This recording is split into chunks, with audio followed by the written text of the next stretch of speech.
समुद्र मंथन से जब कालकूट विष निकला तो महादेव ने समस्त लोक कल्याण के लिए वह विष स्वयं पी लिया, जिसके बाद उनका एक और नाम नीलकंठ पड़ गया। उधर समुद्र मंथन का कार्य फिर से शुरू हो गया।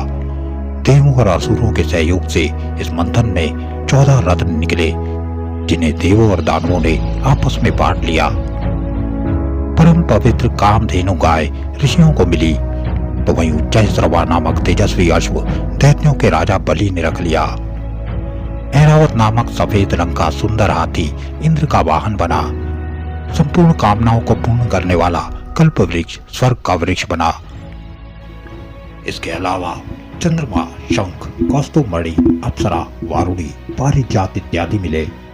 इसी मंथन से समस्त सुख, समृद्धि और सौभाग्य देने वाली, धन संपदा से परिपूर्ण करने वाली मां लक्ष्मी का प्रादुर्भाव हुआ, जिन्होंने भगवान विष्णु को वरण किया। धन्वंतरी अपने हाथों में अमृत लिए समुद्र से प्रकट हुए, जिसमें अमृत के साथ सभी प्रकार के रोग और शोक का नाश करने की क्षमता थी। जैसे ही धन्वंतरी अमृत लिए समुद्र से बाहर आए, असुरों की धैर्य की सीमा टूट गई और वो धन्वंतरी से अमृत छीनने का प्रयास करने लगे। धन्वंतरी से अमृत छीनने के बाद असुर और भी ज्यादा उत्तेजित हो गए। तामसिक बुद्धि होने से वो पहले अमृत पान करने के लिए आपस में ही भिड़ गए। ये देखकर समस्त देव भगवान नारायण के पास गए।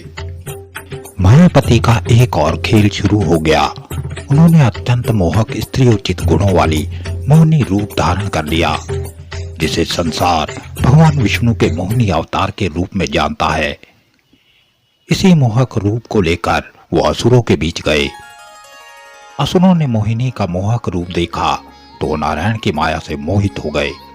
अपने सौंदर्य से असुरों को चकाचौंध करने वाली मोहिनी ने कहा, तुम व्यर्थ की लड़ाई मत करो, मैं इस अमृत को देवों और दानवों में बराबर बांट दूंगी। इस प्रकार देवों और असुरों ने अपनी अपनी पंक्ति बनाई। पहली पंक्ति में दैत्य थे, जबकि दूसरी में देव। जहां दैत्य नारायण की माया को समझ नहीं सके, वहीं राहु नामक दैत्य को सब कुछ समझ में आ गया। वो देवों के वेश में देव पंक्ति में चला गया और दूसरे देवों के समान ही उसने भी अमृत को कंठ से लगा लिया। तुरंत सूर्य और चंद्र पर उसका भेद प्रकट हो गया।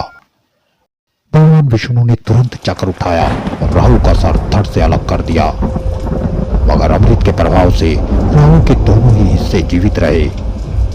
सर वाला हिस्सा राहु कहलाया और धड़ वाला केतु कहलाया। और तभी से राहु के उस मुख ने सूर्य और चंद्रमा से एक अटूट वैर निश्चित कर लिया। ये दोनों छाया ग्रह हैं, जिनका ज्योतिष में बड़ा महत्व है। इधर देवों ने जैसे ही अमृत पान किया, उनकी शक्ति फिर से बढ़ गई और फिर उन्होंने असुरों पर आक्रमण कर दिया। घनघोर युद्ध हुआ, जिसमें असुर पराजित हुए।